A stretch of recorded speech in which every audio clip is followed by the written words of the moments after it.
তো আজকে আমি চলে এলাম একটু সময় বার করে একটা পুকুর দেখতে চলে এলাম। এটা আমার কিছু বন্ধুদের পুকুর আছে, তারা 2-3 জন আছে। এরা দু বন্ধু আছে, আর এক দুজন আছে। তো তারা এই পুকুরটা একসাথে নিচ্ছে। তা পুকুরটা দেখো, যাদের অভিজ্ঞতা আছে পুকুর নিয়ে তারা বলবে পুকুরটা কেমন হয়েছে। পুকুরটা যদি চাষ করা হয় কিছু উন্নতি হবে কি হবে না একটু জানিয়ে দিও কমেন্টে। তো এখানে ভাবছি আমরা মাছ ছাড়বো, আমি একটু সাথে থাকবো বন্ধুদের সাথে, তারাই নিচ্ছে পুকুরটাকে। তা পুকুরটা ভাবছি হ্যাঁ নেওয়া যাবে, পুকুরটা ঠিক আছে, অনেক বড় আছে, এখনও মাছ ছাড়া আছে।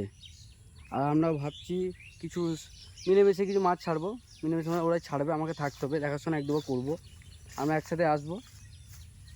আর পুকুরটাকে পরিষ্কার করতে হবে। তা পুকুরটা নেওয়া ঠিক হবে কি না একটু সবাই কমেন্টে জানিয়ে দিও। পুকুরটা তাহলে আজকালের মধ্যে আমার বন্ধুরা নিয়ে নেবে। তো কেমন হবে চাষ অবশ্যই জানিয়ে দিও।